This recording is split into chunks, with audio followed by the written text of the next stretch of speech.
maior no reino dos céus. Vamos ler.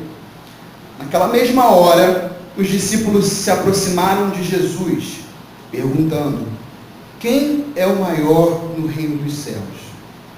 Jesus, chamando uma criança, colocou-a no meio deles e disse: em verdade vos digo que se não vos converterdes, não vos tornardes como crianças, de modo algum entrareis no reino dos céus. Portanto, aquele que se tornar humilde, como esta criança, esse é o maior no reino dos céus. E todo aquele que receber em meu nome uma criança como esta, recebe a mim.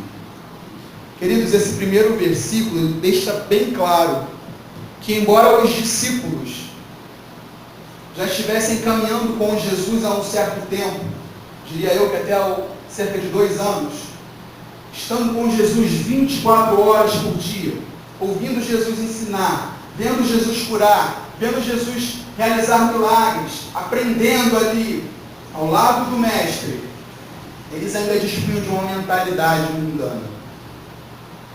Repare que essa pergunta parte dos discípulos. Embora eles já estivessem andando com Jesus, ainda não tinham introjetado, ainda não tinham internalizado os princípios do reino de Deus.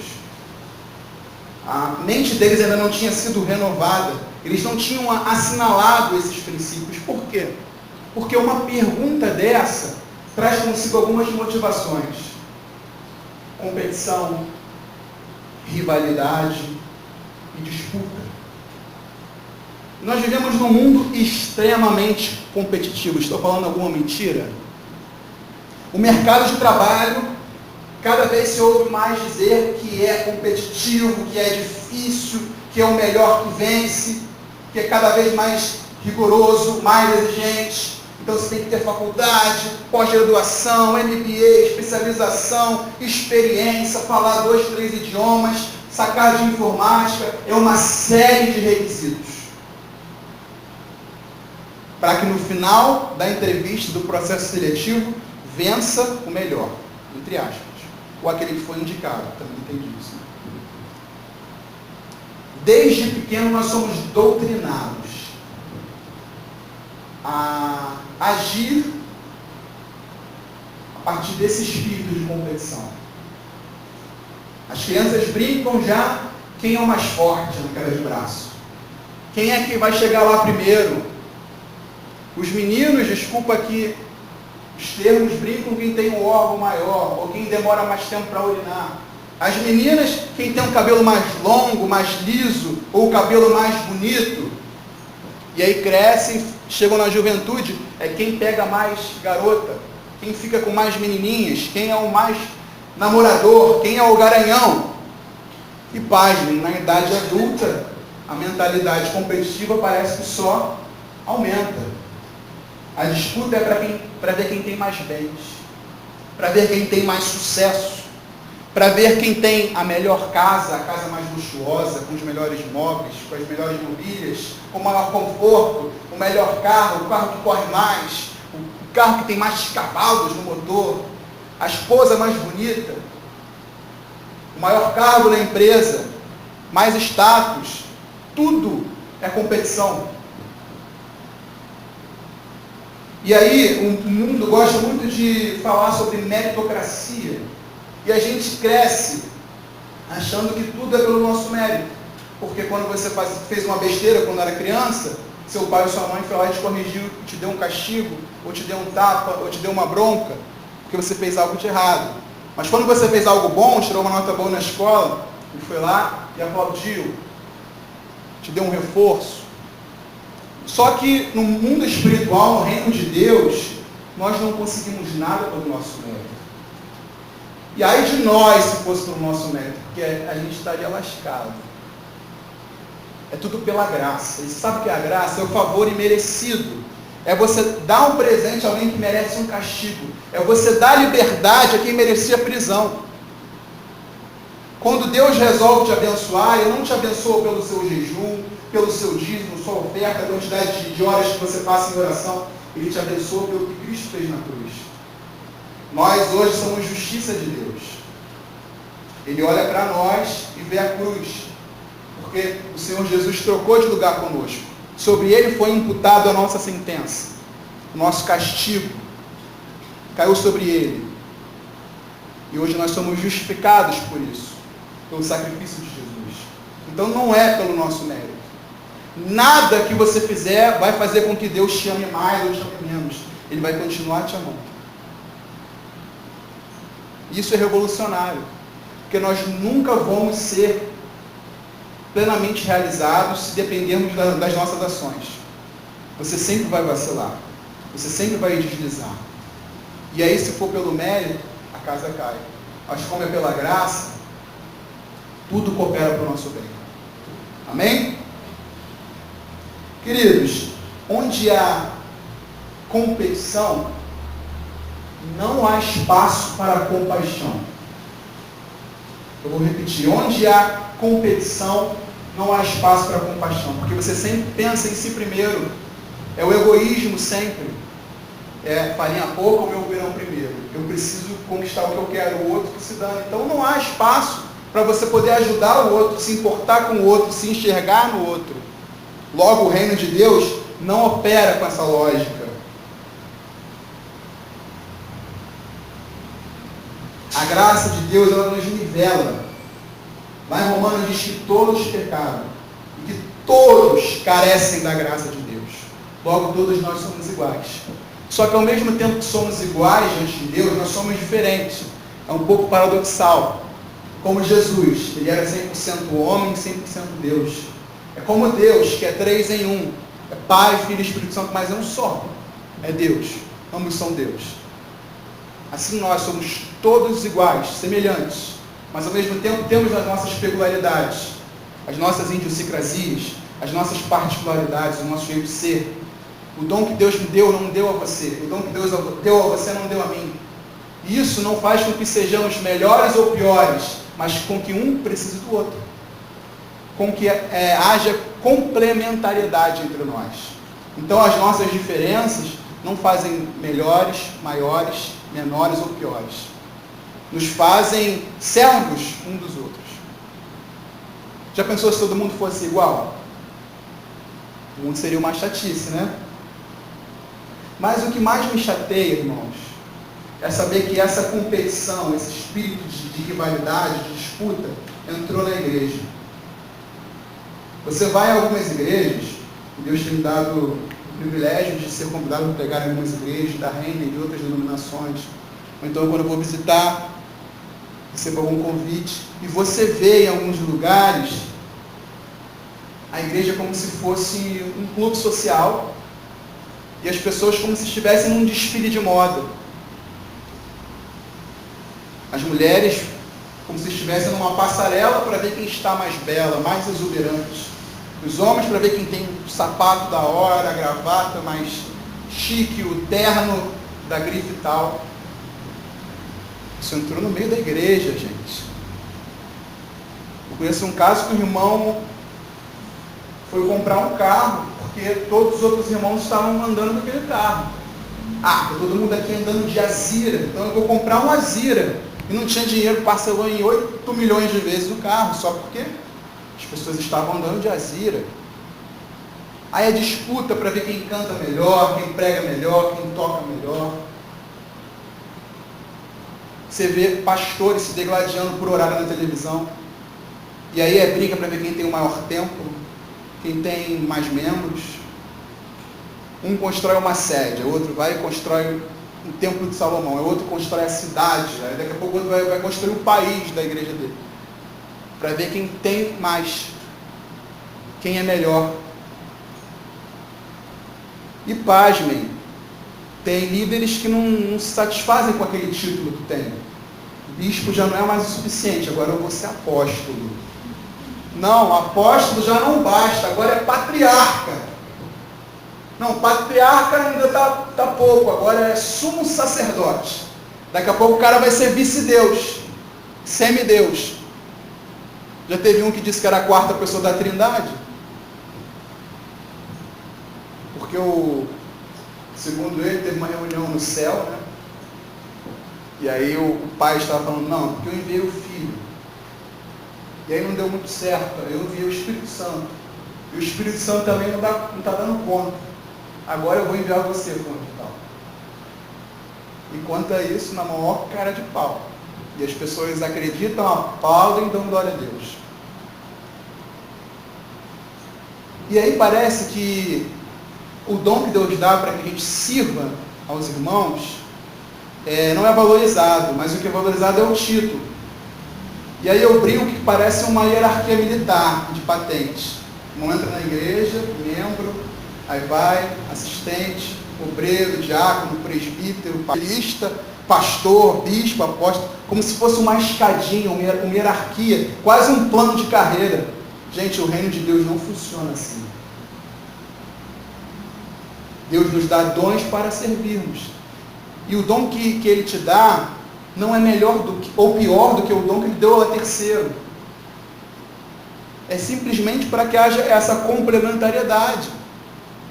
Ainda bem que nós temos 2 braços, 2 pernas, né, dedos, cada um tem sua função específica. Olhos, boca, nariz. Já pensou se todo mundo quisesse fazer a mesma coisa? O corpo não ia funcionar da maneira perfeita que funciona. Bem, todo mundo quer ser grande, quer ser notado, quer ser visto, quer ser aplaudido. E aí tem aquela frase do Leonardo Boff que é brilhante. Todo menino quer ser homem, todo homem quer ser rei, todo rei quer ser Deus. Só Deus quer ser menino. Hoje em dia, há uma inversão de valores. As pessoas, elas são julgadas pelo que elas têm, não pelo que elas são. Então a gente ama as coisas e usa as pessoas, quando deveria amar as pessoas e usar as coisas. A moral kantiana diz que nenhuma pessoa deve ser utilizada como um meio, mas como um fim. Mas a gente prefere adotar a máxima de Maquiavel, que diz que os fins justificam os meios. Não importa quem eu vou ter que passar a perna, quem enganar, dar a volta, o negócio é conquistar o meu objetivo. É ser rico, é ser próspero, e Deus me abençoando, eu vou dizimar na igreja. E a ética vai para o beleléu, e a humanidade vai para o espaço. E o pior de tudo é que existe aí a famigerada teologia da prosperidade alimentando isso, alimentando o que há de pior nas pessoas. Não, você tem que conquistar, não, você tem que ter, você tem que possuir, você tem que ter. E a pessoa vai e só retém aquilo que ela conquista. Quando na verdade a motivação correta para prosperar, sabe qual é? Paulo fala, é que você tenha com o que repartir. Que adianta você ter tanto e não poder ajudar um? E aí ainda usam aquele versículo de João 10:10 para se embasar. Jesus disse que nós devemos ter vida com abundância. Então é abundância de bens, é abundância de dinheiro, é vários carros, casas. A abundância da qual Jesus fala é a abundância da graça. Romanos 5:20, onde abundou o pecado, superabundou a graça de Deus. Lá em Lucas 12:15, Jesus fala, e aí a gente desmonta de vez essa balela que eles pregam por aí. A vida de um homem não consiste na abundância de bens que ele possui. E aí você vê que Jesus não se contradiz. A abundância que ele fala lá em João 10:10 não é abundância de bens materiais. Senão ele não teria dito isso em Lucas 12:15. É abundância de graça. É abundância de amor. É abundância de paz, de alegria. E aí, queridos, eu me surpreendo com Jesus porque ele realmente nos surpreende, né? Ele vem com cada um. Fizeram aquela pergunta para ele e ele me sai com uma criança. Eu imagino a cena, aquela roda lá de marmanjos questionando Jesus, e ele pega um menino como esse está aqui, bota no colo, imagino eu, traz para o meio da roda e aponta para ele. Ó, quem é o maior no reino dos céus? Ó, quem é a referência? Ó, com quem que vocês têm que aprender? E eu me impressiono. Eu me impressiono porque Jesus não apontou naquela resposta nenhum sacerdote, nenhum sumo sacerdote, nenhum doutor da lei, nenhum fariseu, nenhum escriba, nenhum levita. Ele aponta uma criança. Quem poderia esperar que Jesus ia sair com essa? Uma criança. Como assim uma criança? Jesus não veio para os vencedores do mundo. Sabe por quê? Porque os vencedores já venceram e não se deixam ser vencidos, não aceitam perder. E a Bíblia diz que aquele que perder a sua vida, achará. É só perdendo que se ganha. No reino de Deus funciona assim: quando se perde, se ganha. Logo, Jesus veio para os perdedores, porque aí ele pode fazer dos perdedores mais que vencedores. Ele não veio para os que são, ele veio para os que não são. Ele não veio para os ricos, veio para os pobres. Ele não veio para o são, ele veio para o enfermo. Ele não veio para o maior, para os grandes, para os maiorais. Ele veio para o pequeno, para o fraco. Ele não veio para os santos, ele veio para os pecadores. E o reino de Deus inverte a ordem das coisas. O reino de Deus subverte tudo. Jesus disse: os últimos serão os primeiros. Você quer ser o primeiro? Sirva a todos. O maior será como o menor. É melhor dar do que receber. É uma lógica contrária do mundo. Não existe competição. Não existe espaço para comparação, porque eu sei que o meu irmão é importante, eu também sou importante tanto quanto ele. E as nossas diferenças são para a glória de Deus. E então, fica a criança como sendo referência para ser o maior no reino dos céus. É interessante porque Jesus não pega ninguém com experiência, um ancião, um idoso, uma pessoa já lá para os seus 60, 70 anos de idade. Ele pega uma criança. O que a gente tem a aprender com uma criança? Eu vou discorrer um pouquinho sobre isso. Mas antes eu queria deixar aqui um adendo. Queridos, Deus usa crianças, sabia? E muito. Eu já vi Deus usar crianças de uma forma assim poderosa para curar enfermo, para expulsar demônio, para falar certas coisas que, ó, tu não teria coragem de dizer. Na hora o Espírito Santo vem, ilumina e tum! A criança fala, é usada por Deus. Jesus não disse que dos lábios das crianças que sai um perfeito louvor? É interessante que, páginas à frente, a multidão trazia crianças para Jesus orar e os discípulos queriam impedir. E aí ele fala: deixar vir as minhas criancinhas, porque dela é o reino dos céus. Parece que os discípulos não aprenderam a lição, né? Aqui na igreja aconteceu algo interessante. O Gustavinho, filho do bispo Elias, o pinga-fogo, um baixinho que corta tudo que é lá, chegou no domingo de manhã aqui na salinha e contou para o amiguinho dele: olha, eu estou tendo pesadelos, bruxa queca, não sei o que lá. E aí vem me assombrar de noite quando eu durmo, aí eu acordo assustado. Aí o amiguinho dele virou: então deixa eu orar por você. Aí estendeu a mãozinha: ó Pai do céu, que ele não venha ter mais desses pesadelos, tira o medo do coração dele, tira esses pesadelos, abençoa a noite de sono dele. E aí a tia Fran, na hora, teve estalo, pegou o celular e tirou foto. Eu me lembro um dia que eu estava num culto, acho que o menino vai lembrar disso. O dirigente pediu para que as crianças orassem pelas pessoas que tinham vindo à frente. E uma menina que eu conheço, devia ter uns 10 anos, colocou a mão sobre uma mulher, né, já de meia idade. Assim que ela encostou, a mulher caiu endemoniada. E ela já foi em cima, assim. Aí depois eu cheguei para ela e falei assim: ô Ana Cláudia, gostei de ver, mas que autoridade, que ousadia. A moça caiu, você já estava expulsando o demônio. Ela: não, tio, é que meu braço ficou preso. Mas foi impressionante mesmo, ela encostou, a moça caiu. Impressionante. Então, o que a gente pode aprender com uma criança, gente? Número 1, sinceridade. Criança é ou não é sincera? Fala o que pensa, não é? A mulher se arruma, chega pro marido, amor, tô bonita.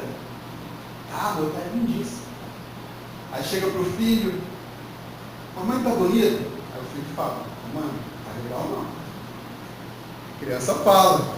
A criança é autêntica, ela só não é quem ela é quando tá brincando, que é Power Ranger, Superman, né? Homem-Aranha. Fora isso, ela é quem ela é. E aí eu trago para a nossa vida o seguinte: a nossa vida tem que ser uma vida de autenticidade e de sinceridade. Inclusive as nossas orações. Tem gente que quer orar para Deus disfarçando sentimentos, querendo ser o que não é, usando palavras bonitas, pensando que vai impressionar Deus. Não, Deus vai ver que eu tenho um vocabulário legal e vai me abençoar. Você não tem o que esconder de Deus.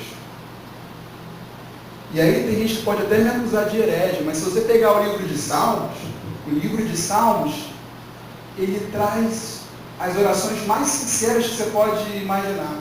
As expressões da alma, das vivências humanas, das emoções humanas, assim, de uma maneira visceral, está ali. Você vê em alguns salmos, o salmista se revoltando contra Deus, deixando sair pelas suas palavras o ódio por seus inimigos, questionando a Deus, duvidando, colocando a sua existência ali como um livro aberto, todos os seus anseios, todas as suas questões, todos os seus conflitos. Em nenhum momento Deus, ele acusou os salmistas ou acusaria a nós por sermos sinceros diante dele. A oração é um diálogo, queridos, não é um monólogo. Não é você ficar pedindo o tempo inteiro, pai, faz isso aqui, outro, igual metralhadora, não dá nem tempo dele responder.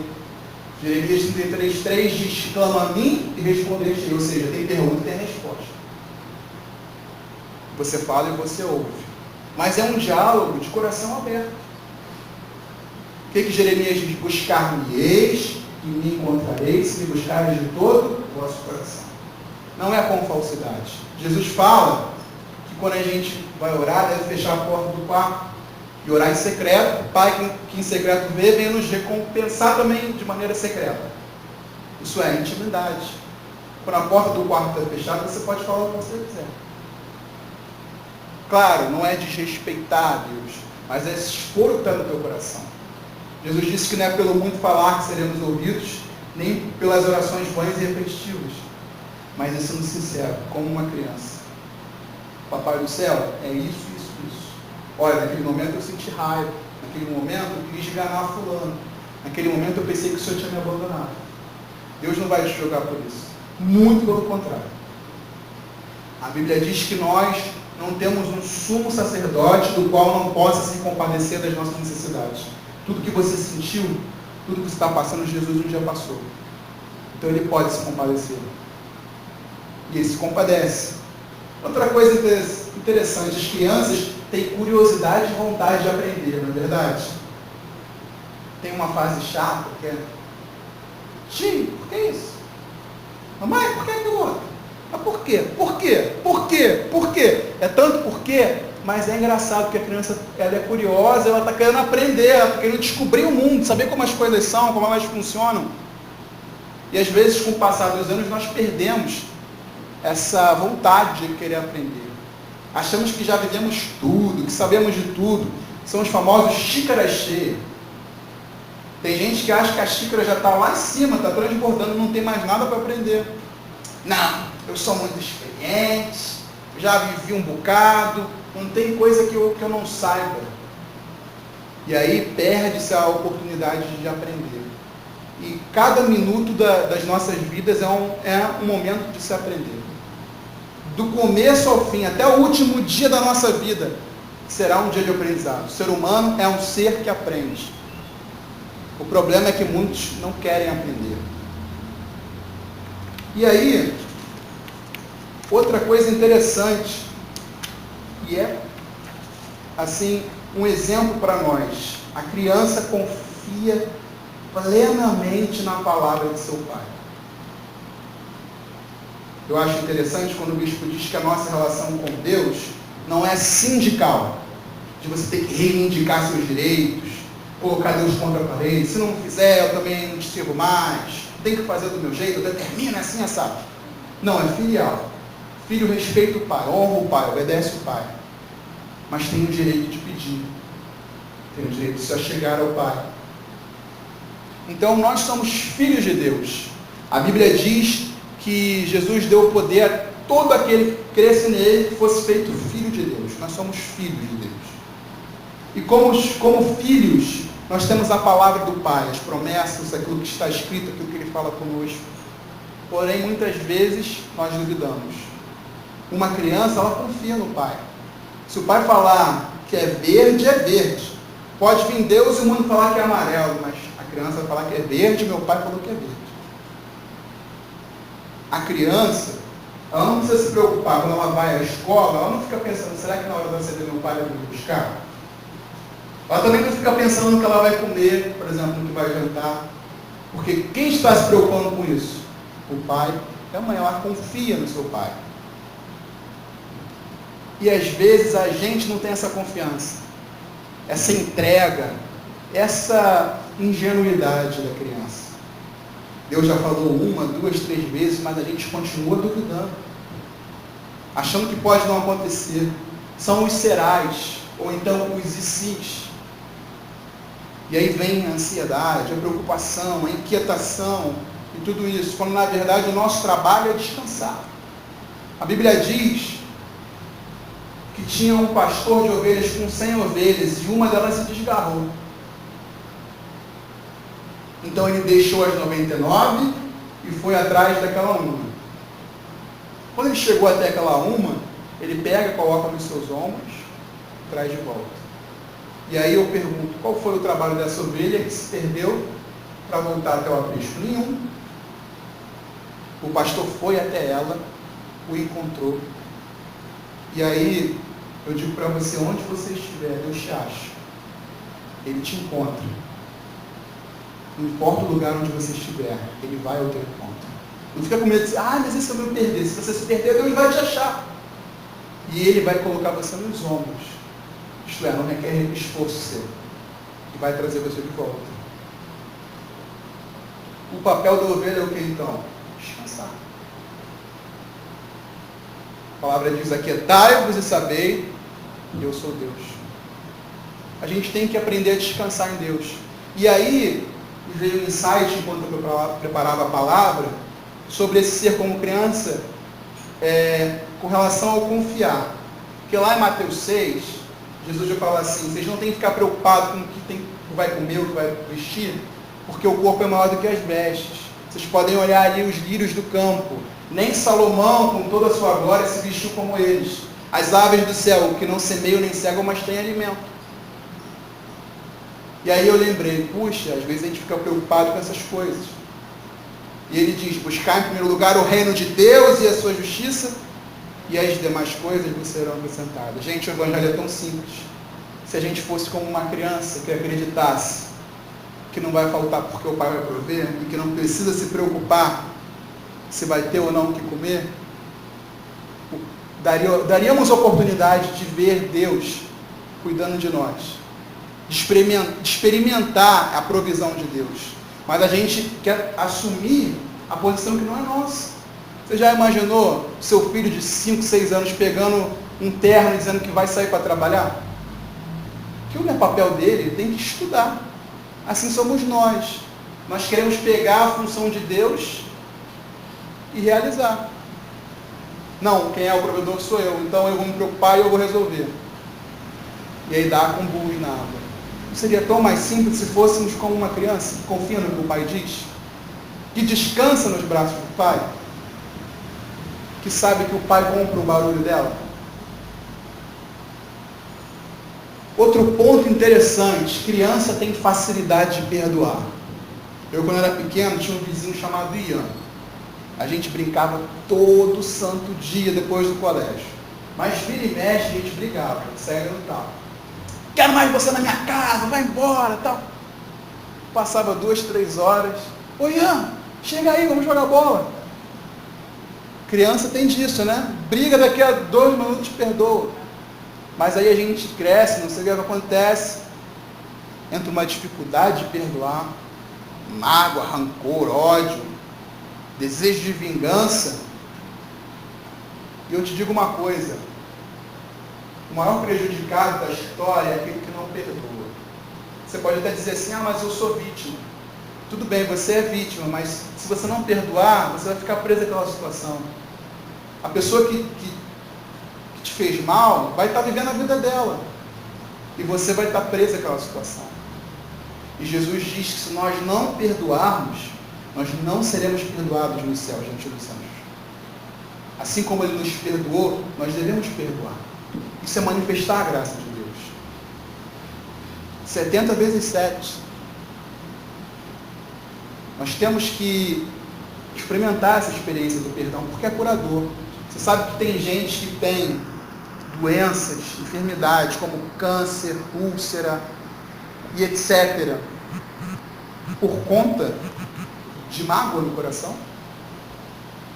E isso é tão sério, gente, porque lá em Hebreus tem uma passagem que diz assim, que não haja em vós a amargura, brotando de vós a amargura que vos priva da graça de Deus.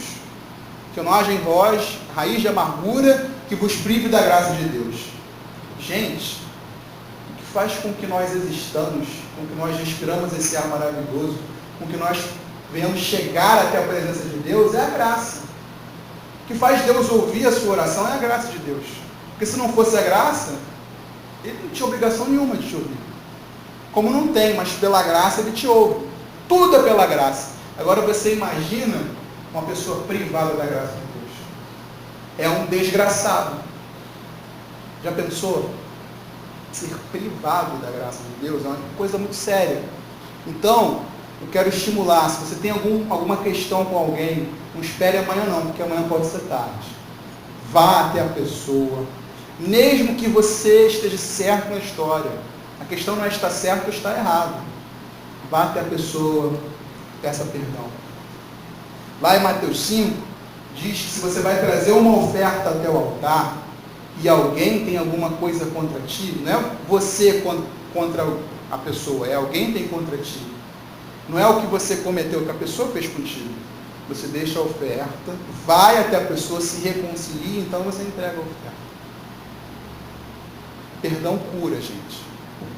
Perdão restaura a alma. É preciso ser como criança na hora de perdoar. Criança também não tem preconceito.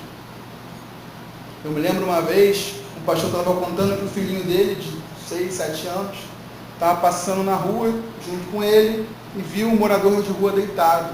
E o menino olhou para o moço, já estava dando tchau, bom dia, querendo conversar com o moço, e ele, puxando o garoto, querendo proteger ele da suposta ameaça. E ele parou para pensar, puxa, como criança é pura, né? Como criança não tem preconceitos. E às vezes a gente precisa repensar os nossos preconceitos. Talvez você diga assim, eu não tenho preconceito, será?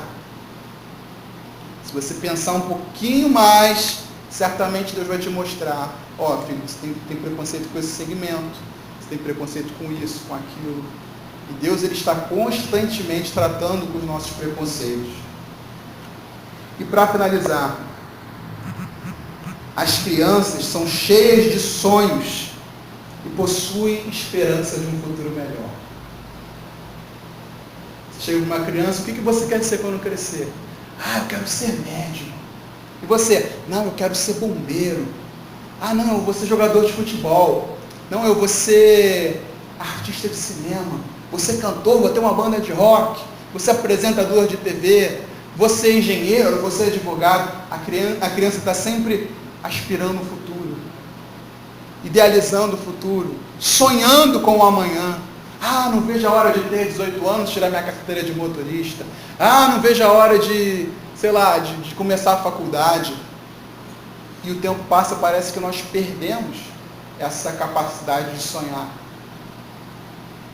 Mas eu quero trazer uma mensagem de esperança. Lá em Jeremias 29, versículo 1 diz: eu sei que pensamentos tenho a vosso respeito, diz o Senhor, pensamentos de paz e não de mal, para vos dar o fim que desejais. Ou seja, Deus tem preparado um futuro maravilhoso para nós. E assim como a criança sonha com o amanhã, nós podemos sonhar. Nós podemos confiar que Deus já está lá. É como eu disse, a criança vai para o colégio e ela não fica pensando se o pai vai vir buscá-la ou não. Ela sabe que o pai vai estar lá. Queridos, Deus já está lá no seu amanhã. No seu amanhã, no seu futuro, aquilo que te inquieta hoje, Deus já chegou lá. Já preparou tudo que está te esperando de braços abertos. O que a gente precisa fazer é confiar, é descansar, é se esvaziar. Se a gente não se humilhar e não for como uma criança, a gente não pode entrar no reino de Deus, porque dos tais é o reino de Deus. Precisamos nos fazer como criança, ser como criança nesse sentido, para que possamos adentrar ao reino dos céus. E aí, a resposta da grande pergunta é: quem é o maior no reino dos céus? Aquele que se fizer o menor, aquele que for como uma criança. Então eu quero te desafiar a repensar a tua existência, repensar o teu modo de viver, aprendendo com o jeito de ser de uma criança, para que possamos ser pessoas melhores, ser filhos melhores, pais, maridos, esposas melhores, trabalhadores melhores, funcionários melhores, servos melhores, melhores cristãos, melhores seres humanos, melhores vizinhos, gente boa de Deus. Amém? Eu quero convocar você a ficar de pé. Nós vamos orar ao Senhor.